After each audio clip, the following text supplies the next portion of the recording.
Welcome students, welcome to online classes of maths. कल हमने BSc first year के एक टॉपिक के बारे में पढ़ा था जिसका नाम है पैडल इक्वेशन। पैडल इक्वेशन जब हमने पढ़ा तो उसमें सबसे पहला टॉपिक जो हमने शुरू किया था वो था angle between radius vector and tangent. जब हमने ये पढ़ा था तो हमने देखा था कि किसी कर्व पर ड्रॉ किए गए टेंजेंट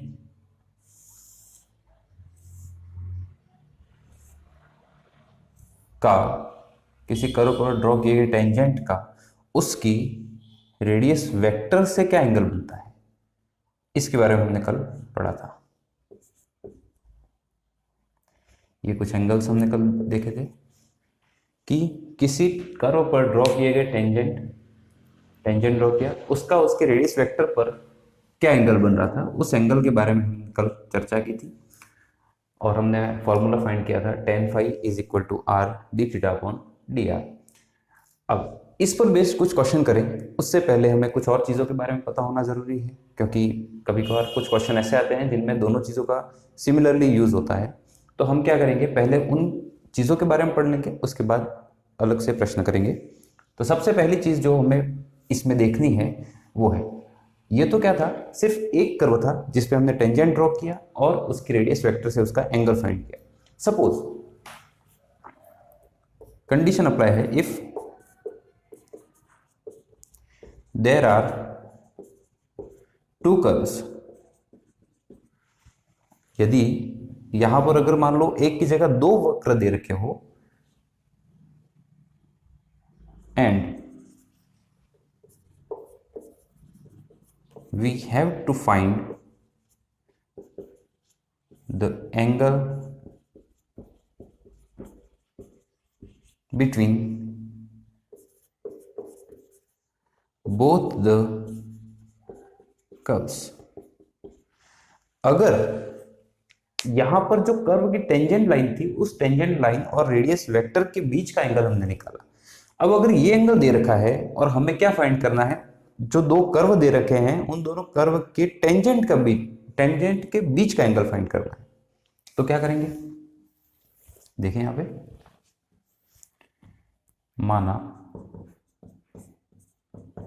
दो वक्र f1 is equal to y1 is equal to f of x, f1 of x और y2 is equal to f2 x। ये दो कर्व दे रखे हैं, देखते हैं।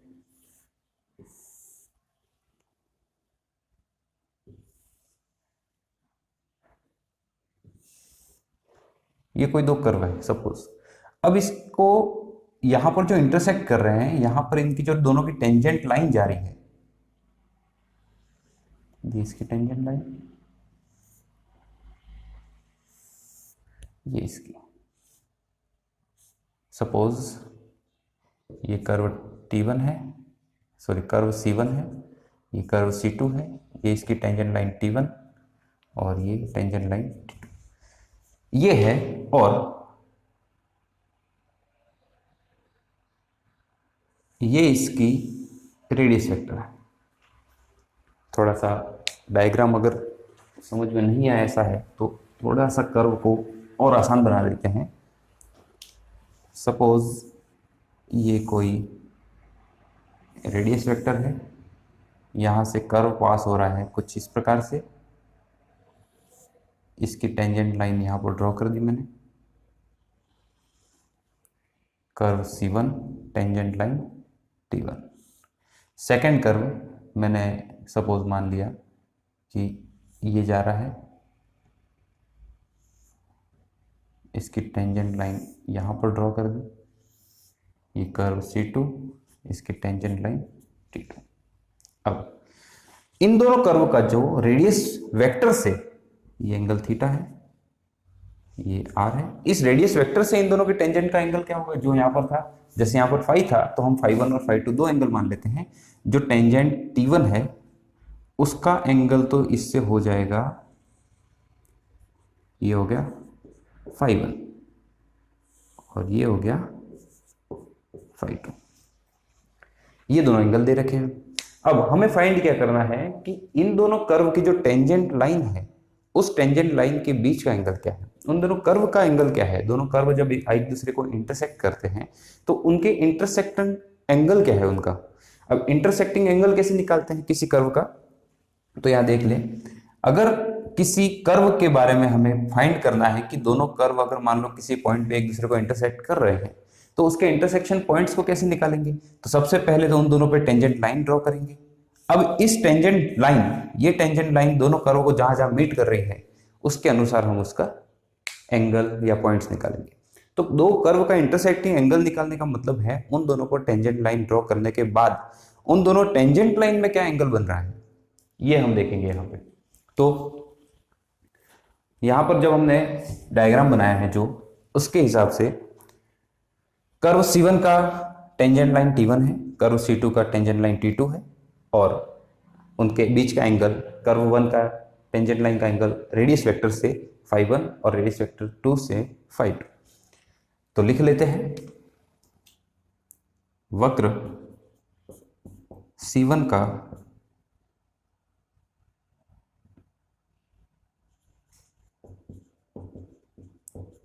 ध्रुवांतर रेखा से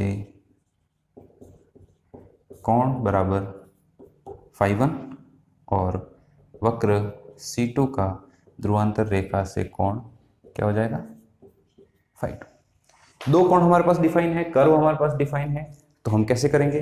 अब इस डायग्राम को मैं थोड़ा सा अलग वहां पर सिर्फ वक्र को बना रहा हूं, बाकी सब चीजें मैं नेग्लेक्ट कर रहा हूं, बाकी सब चीजों को मैं एक बार हटा रहा हूं ताकि आपको ध्यान से देखने पर पता चले कि हो क्या है। सिर्फ उसकी ध्रुवांतर रेखा बना रहा हूं, ये इसकी आरंभिक रेखा है, माना ये T1 टेंजेंट लाइन है और ये T2 टेंजेंट लाइन है। सिर्फ कर्व की टेंजेंट लाइन को ड्रॉ कर रहा हूं मैं। इसके अनुसार ये कर्व है और ये जो एंगल है वो कोण बना रहा है φ1 और ये कितना बना रहा है φ2। अब अगर मुझे इन दोनों टेंजेंट लाइन के बीच का एंगल चाहिए तो मैं टेक्निकली इसको ऐसे लिख सकता हूं, दोनों स्पर्श रेखाओं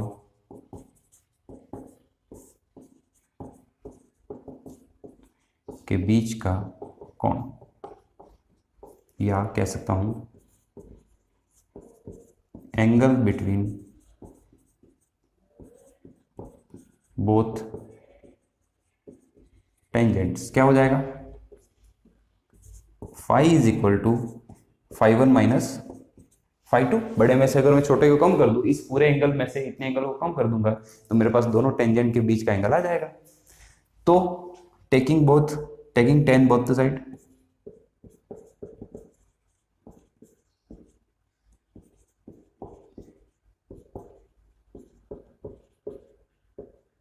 क्या हो जाएगा, tan phi is equal to tan φ1 minus φ2।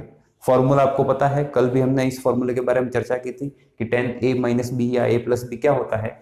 तो यहां पर एक बार फिर आपको बता दूं, because of tan a minus b is equal to tan a minus tan b upon 1 plus tan a tan b। तो यही फॉर्मूला यहां पर अप्लाई करेंगे। तो यहां से क्या हो जाएगा, tan phi is equal to tan φ1 minus tan φ2 divide by 1 plus tan φ1 tan φ2। ये हमारे पास एक रिलेशन आ गया है कि जब आपको दो कर्व की टेंजेंट का उसके रेडियस वेक्टर से एंगल दे रखे हो तो आपको उन दोनों टेंजेंट्स के बीच के एंगल कैसे निकालोगे, तो उसका फॉर्मूला यहां पर आया है। इसको हम थोड़ा सिंप्लीफाइड रूप में फॉर्म में भी लिख सकते हैं। सिंप्लीफाइड फॉर्म में हम लिखना चाहें अगर इसको तो कुछ इस प्रकार लिखेंगे, स्क्रीनशॉट ले लीजिएगा इसका।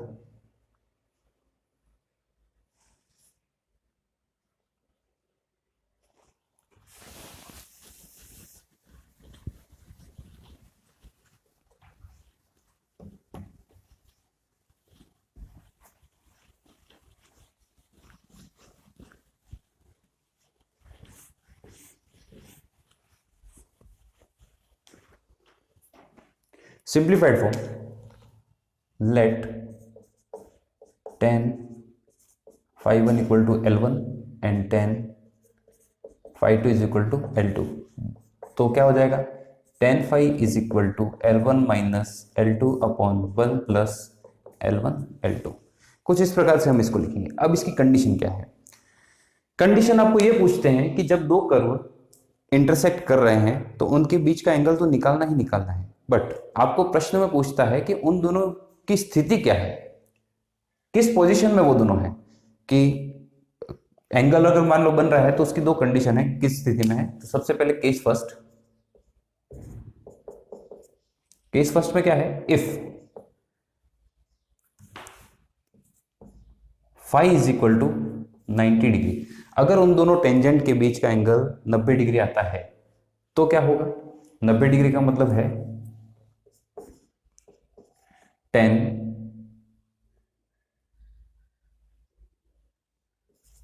phi1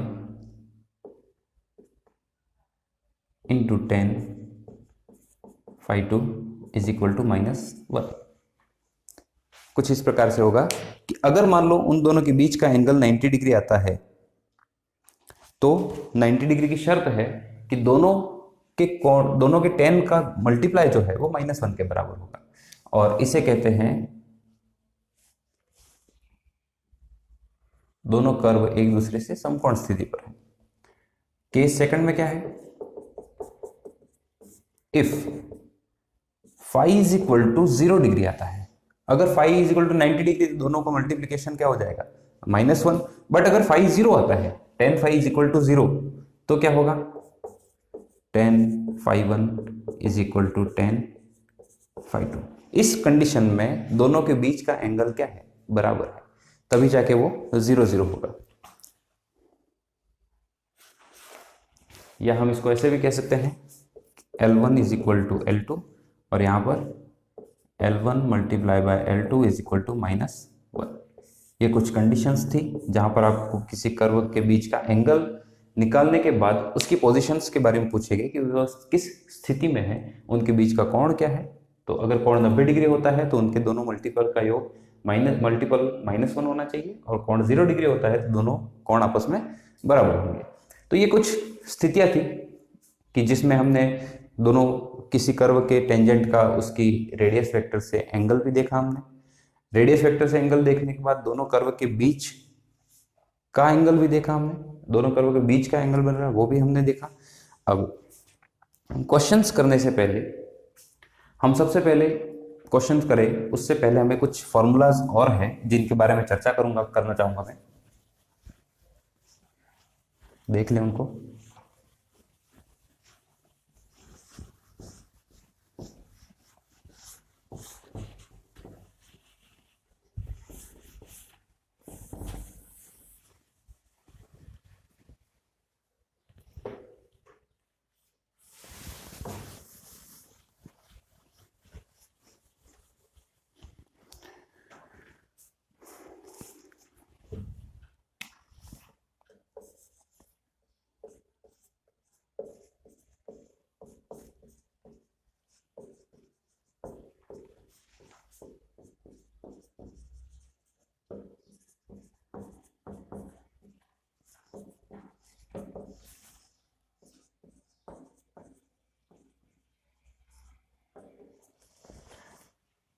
दोनों कर्व के बीच का एंगल फाइंड करने के अलावा हमारे पास कुछ फॉर्मूलाज और बचते हैं, जिसमें हमारे पास है पोलर टेंजेंट, ध्रुवीय स्पर्शी,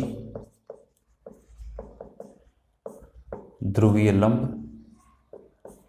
ध्रुवीय अधस्पर्शी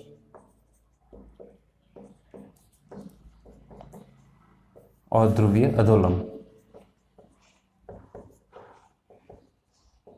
ये कुछ फॉर्मूलाज हैं जो हमारे पास आगे प्रश्नों में, आगे जब क्वेश्चन करेंगे उसमें काम आएंगे हमारे पास। तो इनको समझाने के लिए, वैसे तो मैं बताने के लिए सिर्फ आपको फॉर्मूलाज लिखवा दूं फॉर्मूला और कह दूं कि आपको याद करने हैं, बट फॉर्मूलाज बहुत सारे कंफ्यूजिंग भी होते हैं कि आपको ये लगता है कि ये फॉर्मूला कहीं और पड़ा हुआ है। तो उससे अच्छा मैं थोड़ा सा आपको हिंट दे दूं जिससे आपको याद रहे कि ये किस चीज का फॉर्मूला। सपोज ओ कोई पोल है, ये आपकी इनिशियल लाइन है,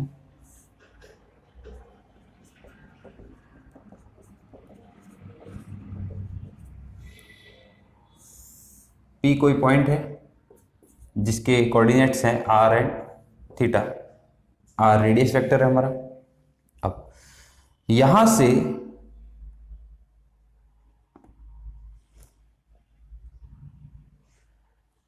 जो कर्व पास हो रहा है, यहां से जो कर्व पास हो रहा है उस कर्व पर हमने एक टेंजेंट ड्रॉ की। कर्व मैं नहीं बना रहा हूं, सीधे टेंजेंट बना रहा हूं मैं। जब मैंने टेंजेंट ड्रॉ किया यहां पर 90 डिग्री हो गया ये, थोड़ा सा मैं इसको बेंड कर देता हूं इस प्रकार।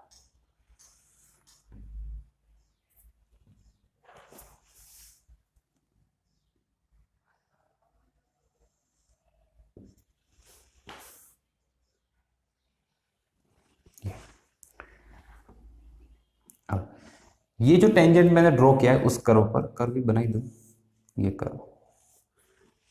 अब इस टेंजेंट पे मैंने एक 90 डिग्री पर एक लाइन ड्रॉ की। अब इस ओ को इस यहां से मिला दिया,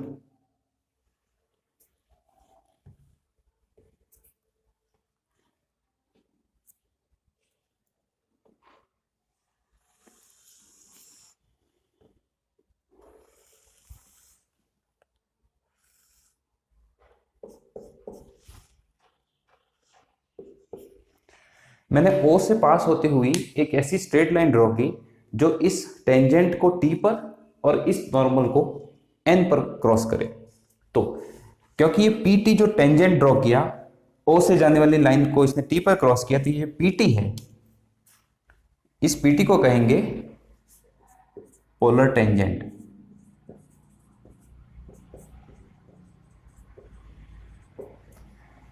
और क्योंकि ये O से गुजरने वाली लाइन है, PN क्या था, इस टेंजेंट पर एक राइट एंगल 90 डिग्री बनाती हुई नॉर्मल थी, तो इसलिए इसको कहेंगे पोलर नॉर्मल।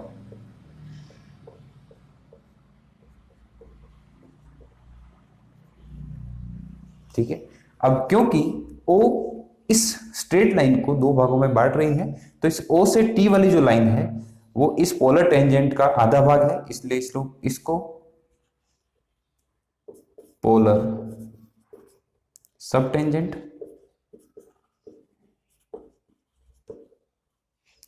और इसे कहेंगे पोलर सब नॉर्मल। ये चार चीजें हैं, आपको बता दूं मैं। अब हमें फाइंड क्या करना है, हमें फाइंड करना है इन सभी की वैल्यू। तो देखो हमारे पास एक वैल्यू कॉमन है r, इस r की वैल्यू से हम इन चारों की वैल्यू फाइंड करेंगे। कैसे, देखते हैं। सबसे पहली चीज पोलर टेंजेंट। क्या होगा polar tangent?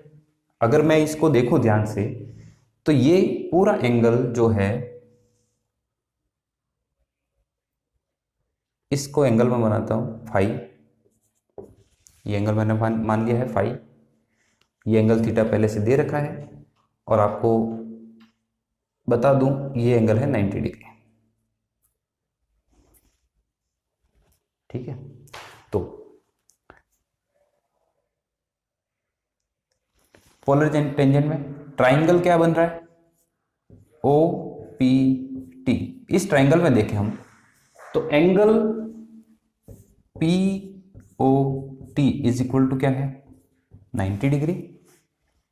O P is equal to r दे रखा है, और angle O P T is equal to क्या है, फाइव। ये तीन चीजें हमें दे रखी है। तो हमें निकालना क्या है, पीटी की लेंथ निकालनी है हमें। तो इस एंगल में हमारे पास ये हो गया बेस, क्योंकि यहां पर एंगल और यहां पर 90 डिग्री एंगल है, तो ये बेस हो गया। इस ओपी को हम कह सकते हैं बेस। हाइपोटेनियस, हाइपोटेनियस क्या हो जाएगी, पीटी, और ये परपेंडिकुलर। तो क्या हो गया, ट्राइंगल ओपीटी में PT upon OP is equal to, PT क्या है, हाइपोटेनियस है, ओपी क्या है, बेस है, तो हाइपोटेनियस अपॉन बेस या कर्ण अपॉन आधार क्या होता है? सेक थीटा, सेक थीटा ही होता है। तो बस पीटी आपको निकालना है, ओपी की वैल्यू आर दे रखी है, क्या हो जाएगा? सेक थीटा, थीटा की जगह हमारे पास क्या है? फाई, तो सेक फाई, तो पीटी इक्वल टू क्या हो गया? Are sec phi. बट हमें पता है because of sec theta is equal to क्या होता है? 1 प्लस टेन स्क्वायर थीटा का अंडर रूट, ये हमें पता है। ये एक सर्वसमीका होती है, त्रिकोणमितीय सर्वसमीका, जिसके बारे में हम पहले छोटी क्लासों में पढ़ चुके हैं। तो पीटी इक्वल टू क्या हो जाएगा? Are under root 1 plus tan square five, क्योंकि यहाँ पर एंगल फाइव है। बट हमने तो कल क्लास में हमने पढ़ा था, because tan phi is equal to क्या होता है? R D theta upon D R. तो सब्सटीट्यूट कर दें इसमें, tan phi is equal to ये होता है। दिस इज इम्प्लाइज या therefore P T is equal to क्या हो जाएगा? Are under root 1 plus R D theta upon D R का होल स्क्वायर।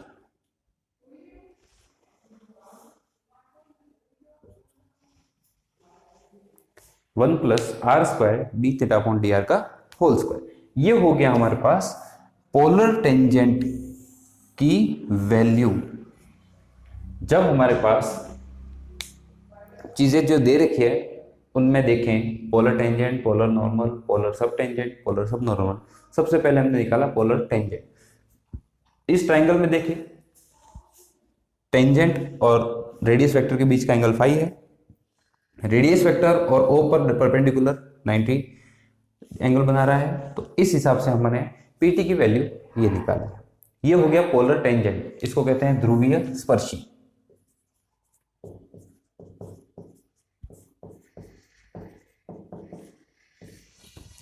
ये होगी ध्रुवीय स्पर्शी की वैल्यू। आगे देखते हैं, ध्रुवीय स्पर्शी के बाद हमारे पास वैल्यू आती है ध्रुवीय लंब की।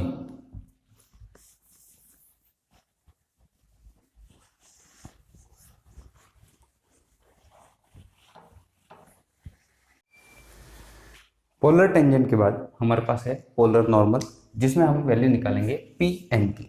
तो पी एन में ट्राइंगल हम लेंगे, ट्राइंगल ओ पी एन में। इसमें हम देखेंगे कि पी एन हमारे पास निकालना है, पी एन की वैल्यू हमें फाइंड करनी है। ओ पी हमें दे रखा है आर, और एंगल हमें दे रखा है O P N is equal to 90 minus 5, ये एंगल दे रखा है। तो देखो यहाँ पर देखते हैं P N upon O P, angle हमारे पास 90 यहाँ पर बन रहा है, थीटा यहाँ पर है, बेस हाइपोटेनियस और परपेंडिकुलर। तो P N upon O P क्या हो जाएगा? Sec 90 minus theta.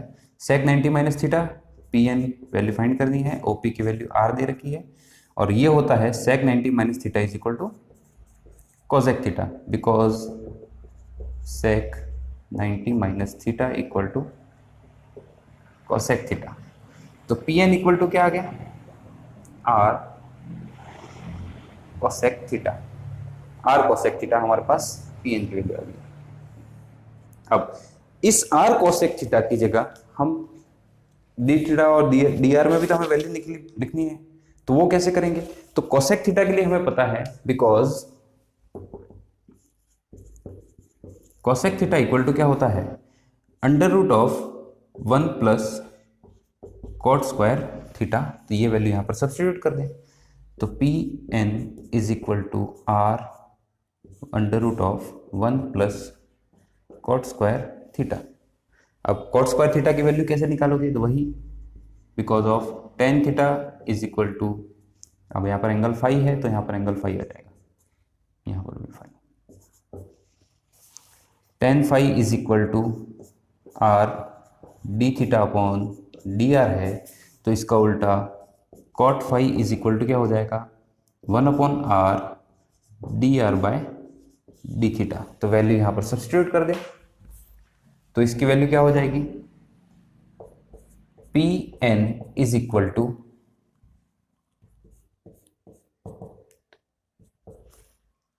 Are under root of 1 plus 1 upon R square D are by D theta का होल स्क्वायर। ये हमारे पास वैल्यू किसकी आ गई? पोलर नॉर्मल की। पोलर नॉर्मल की वैल्यू हमारे पास क्या आई? P N is equal to R times under root of 1 plus 1 upon R square D are by D theta का होल स्क्वायर।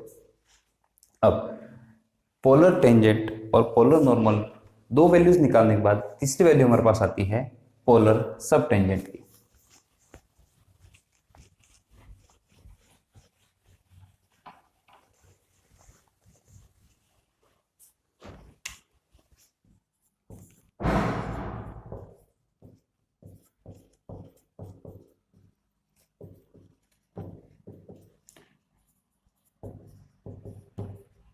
ध्रुवीय अधस्पर्शी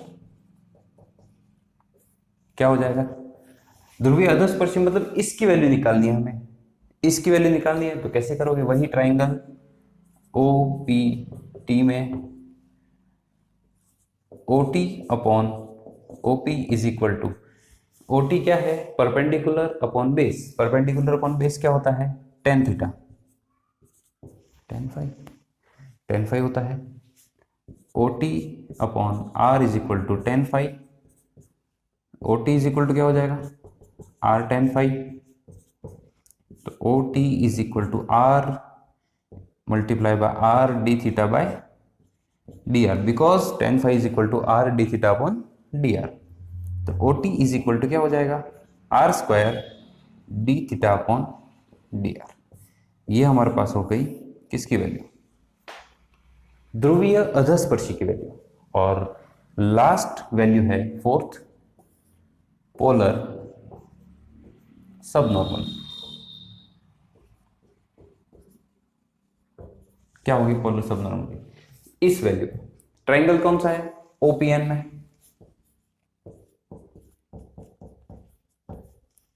क्या हो जाएगा? O N upon OP is equal to, O N क्या है? परपेंडिकुलर, ओपी क्या है? Base.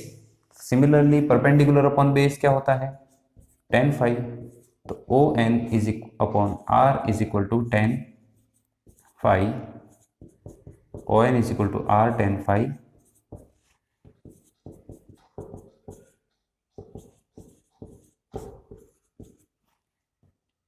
Sorry 1090 minus phi होगा यहां पर भी 1090 माइनस फाइव।